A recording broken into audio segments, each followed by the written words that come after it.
마레스카의 첼시가 포터의 웨스트햄을 상대로 2대1 승리를 가져왔는데 이날 경기는 개인적으로 전술적으로 굉장히 재밌는 경기였어요. 플랜 A, 선발 라인업에서 보여준 전술도 그랬고 이제 후반전에 조금 마레스카가 안 풀리니까 다른 전술로 교체를 한 그것도 굉장히 재밌었거든요. 한번 보세요. 요르겐센 골키퍼, 쿠쿠레아, 코릴, 토신, 리스 제임스의 백포라인, 카이세도, 엔소 페르난데스, 콜파머, 산초, 마두에케, 잭슨 이렇게 나왔는데 일단 플랜 A, 마레스카가 준비한 이날 경기의 첫 번째 전술은 쿠쿠레아의 공격적 활용이었습니다. 이렇게 선발 라인업 소개에서는 백포라인의 일원으로 나왔지만은 사실 이날 쿠쿠레아가 보여준 플레이는 넘버 10, 공격형 미드필더에 가까웠어요. 처음에 시작은 이제 4-2-3-1로 시작을 하되 엔소 페르난데스가 오른쪽 지역으로 이동을 하고 카이세도가 중앙, 그러면서 쿠쿠레아가 왼쪽 하프 스페이스 인근으로 이동을 합니다. 그러면서 후방엔 코릴, 토신, 제임스 이 정도 백스리가 남고요. 그 앞 3선에는 카이세도 혼자 정도, 그리고 부분적으로 엔소나 파머가 떨어지면서 첼시 후방 빌드업을 도와줬죠. 근데 여기서 좀 주목해야 될 부분이 마레스카가 생각한 공격 방향이에요.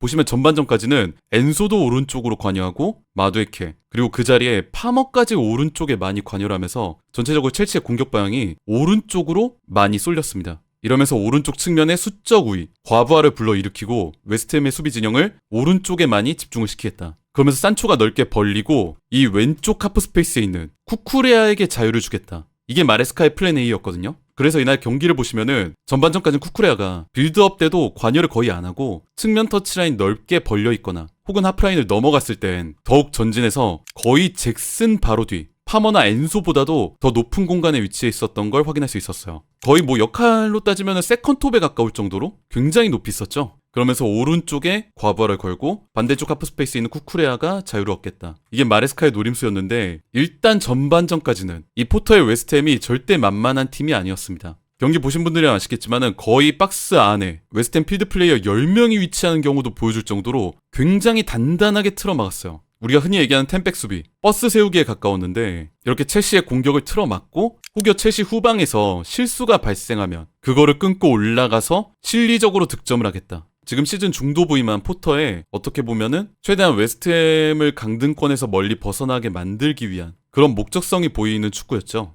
근데 여러분 모두 좀 아시겠지만 상대가 템백을 세울 때 이걸 뚫는 게 아무리 강팀이라도 어렵잖아요. 상대가 아예 내려서서 틀어막는데 이거를 뚫는 거는 어느 팀이 와도 쉽지가 않은데 그래서 정말 많은 강팀들이 이거에 대한 연구법, 파해법 이런 것들을 고민을 많이 했잖아요. 일단은 뭐 페베, 과르디올라의 해법 중 하나를 말씀을 드리자면은 윙어의 존재감이 중요합니다. 상대가 뭉쳐서 템백을 한다면은 이거에 대한 변수 창출, 결국에 상대의 수비 진영을 흔들 수 있는 방법이 이 윙어가 한 명만 더 제끼는 거, 한 명만 더 돌파를 해서 상대 수비 진영에 균열을 만드는 거, 이게 중요했거든요. 마치 펩이 도쿠를 통해서 이거를 해결을 했던 것처럼 이날 마레스카도 이날 웨스트햄의 수비 진영을 돌파하기 위해서는 산초나 마두에케 쪽에서 상대 수비 간격을 벌려줄 법한 그런 플레이가 필요했어요. 근데 아쉬웠던 부분이 이날 전반전까지는 첼시 윙어들에게서 그런 모습이 좀 보이지가 않았다. 그러다 보니까 첼시가 주도권은 가져갔지만 득점을 하는 데는 실패를 했었고 결국에는 기회를 잡았던 웨스트햄에게 선제골을 내주기까지 했었죠.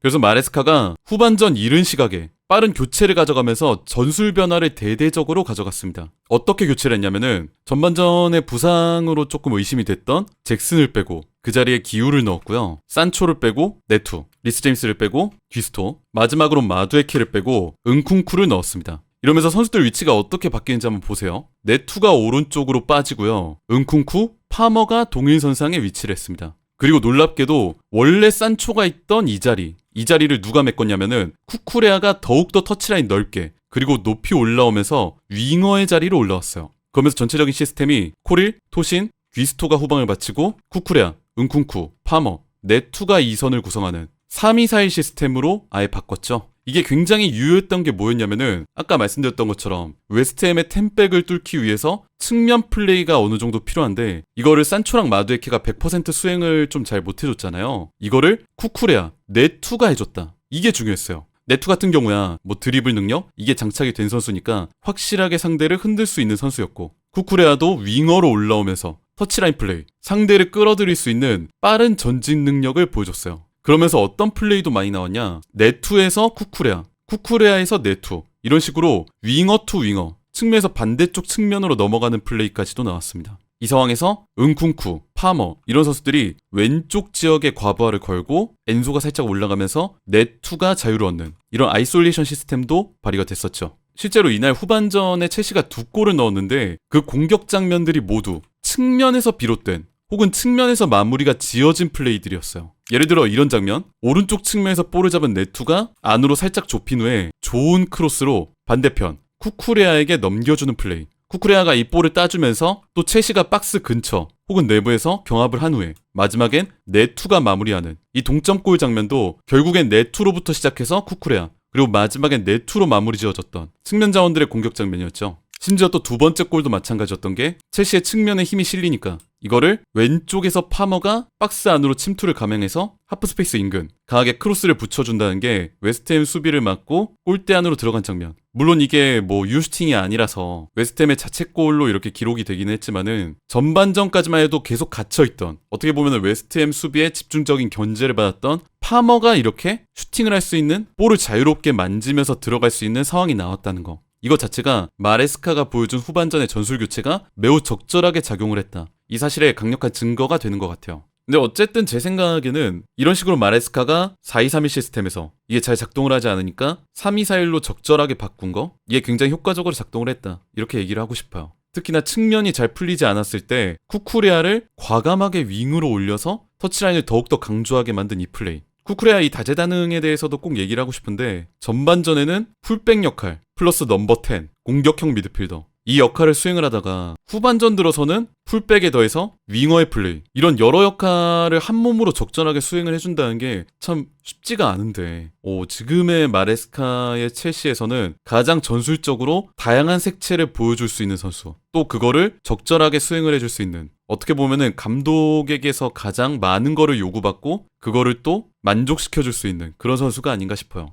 지금 첼시의 중원 라인은 거의 프리미어리그에서 탑이죠. PL에서. 이 중원 라인, 카이세도, 엔소, 파머에 견줄 수 있는 라인이라고 한다면 제가 생각하기에는 아스날, 파티, 웨데고르, 라이스, 뉴캐슬, 토날리, 조엘링톤, 기마랑이스 이 정도? 어쨌든 이 셋이 운용이 되다 보니까 마레스카도 그 외 추가 전술들 예를 들어 쿠쿠레아를 공격적으로 쓰는 이 전술 제 생각에는 개인적으로 이것마저도 이 중원 라인업의 탄탄함이 받쳐지기 때문에 그래서 운용이 될 수 있는 거라고 생각해요. 만약에 중원이 불안하면은 이것도 못하죠. 중원이 불안하다 치면은 그냥 인버티드 풀백으로 쓰면서 미드필더로 썼겠지. 이런 식으로. 근데 중원이 받쳐주니까 쿠쿠레아도 이렇게 10번으로 쓸 수 있는 거다. 어쨌든 마레스카의 첼시가 오늘 경기를 기점으로 PL 4위로 올라섰는데 앞으로 남은 기간 동안 어떻게 또 시즌을 마무리할 수 있을지 기대를 좀 해보겠습니다.